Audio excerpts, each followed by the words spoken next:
Was not going to be easy. Let me go across to Melbourne straight away, where our consulting editor Boria Majumdar is joining us. And of course, I can imagine how it would be right now in Melbourne at the MCG. You know, the stadiums are filled overwhelmingly by Indian fans, and it's going to be the party there, isn't it, all night through, Boria? Big win for India. Semi-final berth secured. It will be. All right, let's go. Live in 10. Yes, absolutely, Shivani. 9. These people were waiting to go, so I'll give them the first opportunity.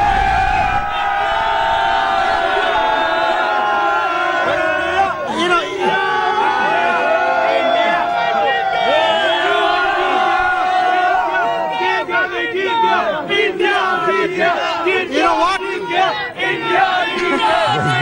Shivani, you've experienced this in Australia over the last 3 weeks. Yeah. You know, this is an incredible kind of support that this Indian team gets everywhere. These people, all the way from all parts of the world, this is quite incredible. Boy, I think you're going to get very little chance to speak, isn't it? We send them to Bangladesh! You know what? You've experienced this over the last 3 weeks, Shivani. It's quite fantastic, the kind of passion, the kind of intensity. So, Boria, Bangladesh is done. Are the fans looking forward to Pakistan now? You know what? One of the fans just knocked my cameraman over. So there has been a bit of a commotion. As you can see, he's going crazy. He's just knocked Manish over. He's knocked our live view over. It's quite sensational what's going on here. But that's passion for you. Tomorrow it's Australia versus Pakistan. Having said that, Shivani, you can see the whole, you can see the party just about to start here in Melbourne.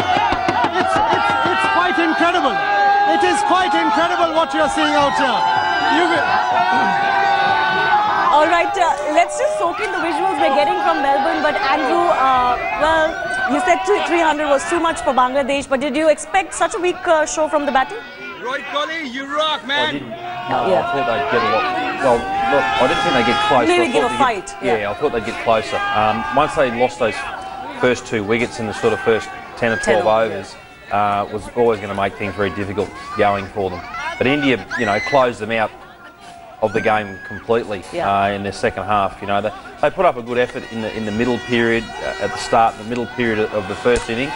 But after that, they were never in the game after that. India outplayed them. Absolutely. They've been outplaying every opposition they've met. The first big challenge, I think, as we all knew even before the quarterfinal, was going to be the semi-final, isn't it? Australia or Pakistan. Already, we're looking forward, and it's so tantalizing to have Pakistan facing Australia. Andrew, what is the feeling for that one? Oh, look. You're all excited because India's just gone through. You know where her loyalties lie in that game, I'll tell you that. This time tomorrow, when we've beaten Pakistan by 180 runs. Oh, all right. No, look. That game's it's on a knife edge as well. You know, there's finals pressure. Pakistan have won their last 4 matches. They've built up some good momentum, and Australia haven't really. You know, they've been good, but do you think they've displayed that X factor you need? Oh, look, you've had a good couple of days. Your favourite player's got 100 today, and then one of your favourite teams is hopefully going to beat Australia tomorrow. So I can understand why you're on a bit of a high. Well, let's go back to Boria, who's finally managed to calm down the fans, isn't it, Boria? Can we have some discussion with them now? No, we can't. Shivani, I know why you came back to me. Andrew was going for you and going for you quite beautifully. Having said that, lots of people here want to congratulate Rohit Sharma, so I'll give them that opportunity. Rohit Sharma. It's a big match tomorrow, Australia v Pakistan. Most importantly, for these fans, the evening has just started. It's 10:30 here in Melbourne, and the match was just too boring for them. Somebody telling me, oh, we wanted a bit of a fight. This Indian side is on a roll. 7-0 so far in the World Cup. Every opposition being bowled out. Can Australia stand up to us? So now we have on the 26th there'll be some kind of a fight put up by the Australians. Not a World Cup It will be match, it is some a street contest. match, street Glenn match. Maxwell versus Ravi Ashwin, David Warner versus Mohammad Shami, and Mitchell Starc versus the Indian bowling lineup. So, It so should Boria, speed are you up to suggesting be the a fans brilliant want Australia in the semi-final? semi-finals? Can we have a cheer for India? Boria, is it you or the fans who want Australia in the semi-finals?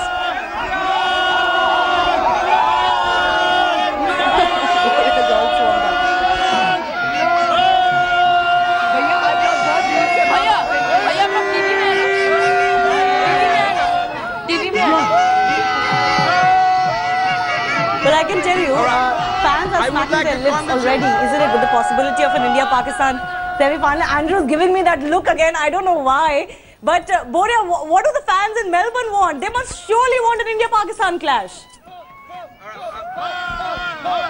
Okay, I'll ask them. Do you want an India-Australia semi-final? 1 second, partner. Do you want an India-Australia semi-final or India? India, New Zealand. India, Pakistan. India, Pakistan. Okay, what do you want? India-Australia, India-Pakistan in the semi-finals? India-Pakistan! Why you want to beat Pakistan one more time? Yes! This is not enough. Whether it's Australia. Okay, so the overwhelming sentiment is we want to beat Pakistan one more time. But And of course, that will make India's semis relatively easier, isn't it? So India would be happy with that. It will be Australia. Yeah, absolutely. Australia start as favourites against Pakistan, but you never know. Pakistan are a mercurial side and maybe they could do India some favours. But let's talk about this match a little bit more. Umesh Yadav, Boria, if it's Rohit Sharma with the bat today, it's Umesh Yadav with the ball today. Everything coming together extremely well, isn't it? Everyone is raising their hands at different times. Oh, beautiful team performance. Umesh Yadav was sensational with the ball. And as you can see, Mohammad Shami in that second spell. Ravi Ashwin, beautiful spell. Even Mohit Sharma comes back, bowls a bit of, outswing. The whole team. Talk about the fielding. Have you seen an Indian side field like this? Each time Ravindra Jadeja gets the ball, he throws the stumps down. It was quite incredible the way this Indian side fielded. It was a comprehensive team performance. We said in the middle that 300 was way beyond Bangladesh, and we were right. Had it been 250, there would have been a bit of a contest. But 300, it was all but over in the middle. I asked these fans, can you give me a little bit of time to speak? And they said, we will, but then we'll toss you up. So I gave up. I said, yeah, the field is all yours. No, Why Boria, don't you go for ahead. India? Go ahead. Because otherwise, they'll toss you. No, Boria, go ahead. We'd like to see that.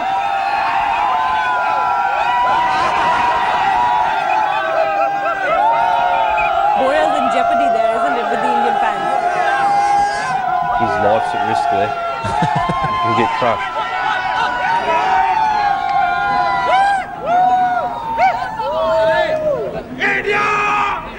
And we can expect that such scenes are being replicated all across India. Another comprehensive performance by the team, another semi-final for them.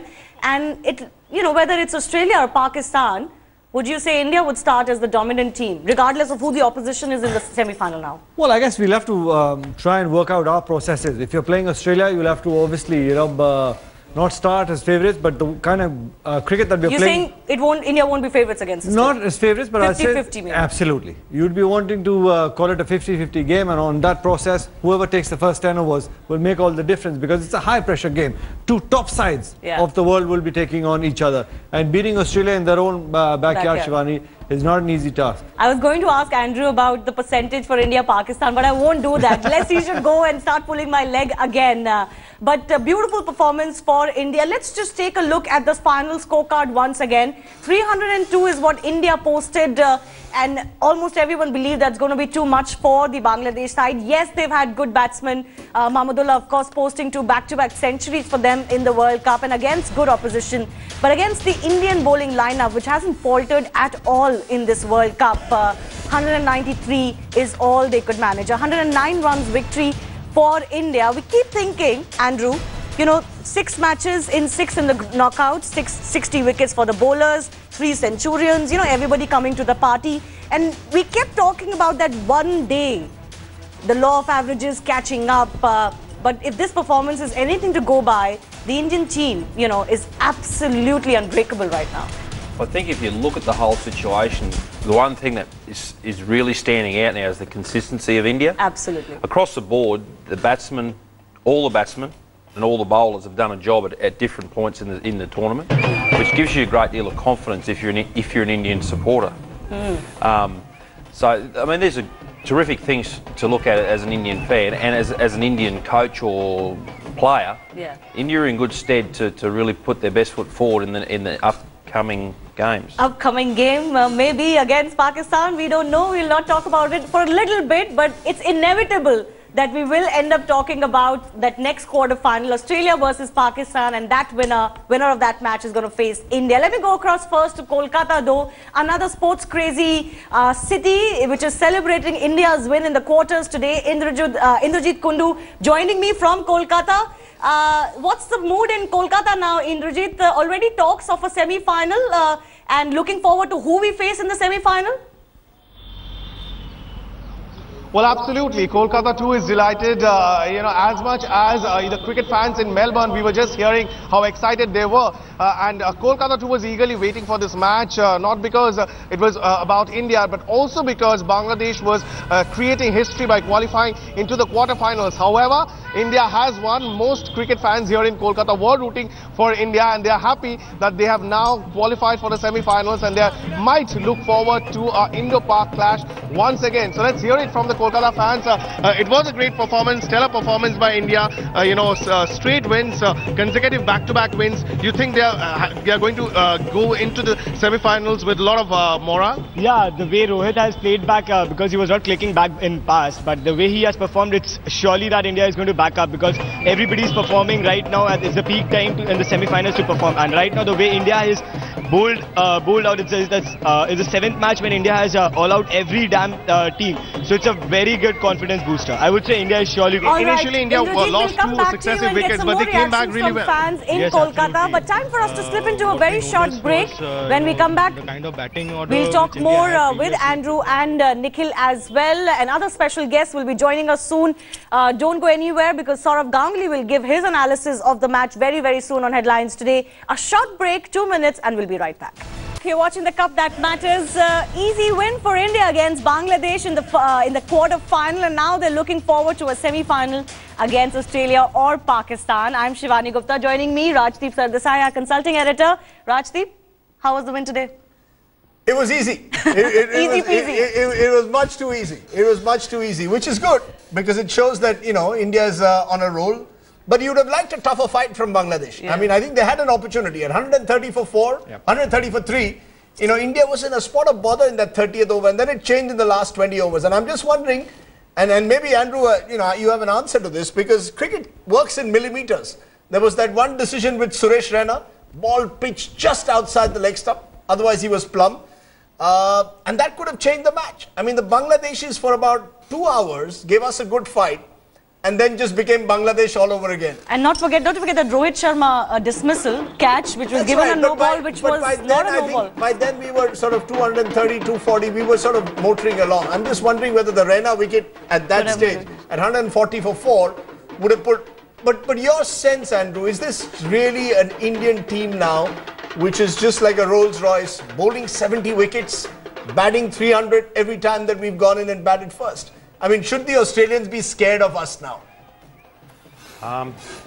Yeah, absolutely. I mean, there's some respect has got to be definitely shown for the Indian side. As I said earlier, they've played throughout if you look at the whole group, they've all played a part, and they've played a very consistent tournament to this point. So yeah, I mean, Australia do need to be wary, but knowing the way that Australia prepare for games, they do take the opposition into account, and they do their homework, but they don't worry about things the opposition haven't done or aren't going to do on the day. You're frightening us now. You're trying to frighten us. You're trying to tell us that the Australians know a thing or two about us. Oh no, we do. I mean, everything's there on the computers. The boys can see it all from both sides. But what it is, it's about, for every action there's a reaction, and in finals it's how you react to an action under pressure. So this is what it all comes down to now, is who can handle the pressure. You're going to have to beat Pakistan tomorrow first. That's right. I mean, you're going to have to first beat Pakistan. I mean, that's a dangerous team. You never know what side of the bed Pakistan will get up tomorrow from. Exactly. Exactly. There could be a little banana peel there or something like that, you know, you never know. But, you know, this is what World Cups are about. We've got to the point now where it's actually exciting, and people are actually now starting to look. When I was coming from the hotel to the studio this morning, there was no traffic on the road in India. Very rare that's the case. People are actually now fascinated by what's going on. India have won today, and there's a reeling. You can feel that people are engaged. And you can bet that almost all of them will be keeping a close eye on the Australia-Pakistan match as well. I think the entire Indian team would be watching that very closely as well. But let's go across to Javed Akhtar, India's famous lyricist, joining us over the phone line. Javed, sir, your first reaction to India's win, another comprehensive one.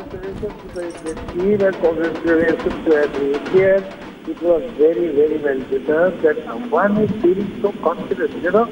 As a matter of fact, every test team can boast of a couple of exceptional precedents. Obviously, that's why they are such a best team. But here is a team with an exception. It is an exceptional team. Sometimes this player shows the exception and sometimes that player becomes the star. You see, he has so many good players.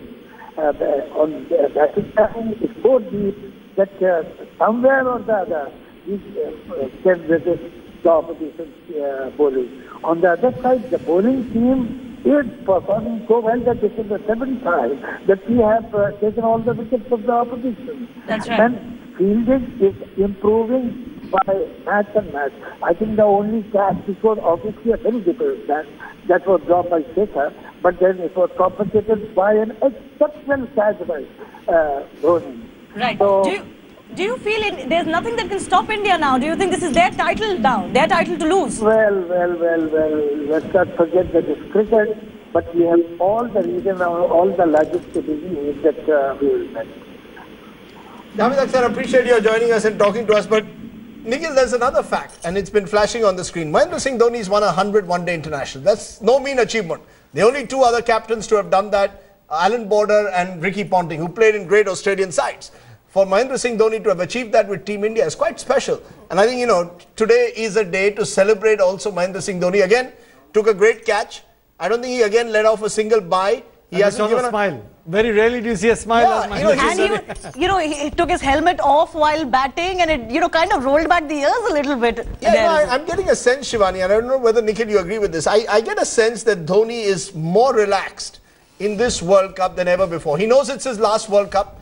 He's decided to stop playing Test cricket, and this is the last stage for the Emperor to show what he's about. And he's done it before. He's won a World Cup, so he doesn't need to prove anything to anyone anymore. I get a sense he's very, very relaxed, even by Dhoni standards. And the good thing is at least you can see on his face that he's enjoying it. The body language, that he's enjoying him being there, he's enjoying the moment. That he's literally on the verge of creating history. Like you said, today's the day to celebrate. He's won 100 games under his belt. That's phenomenal.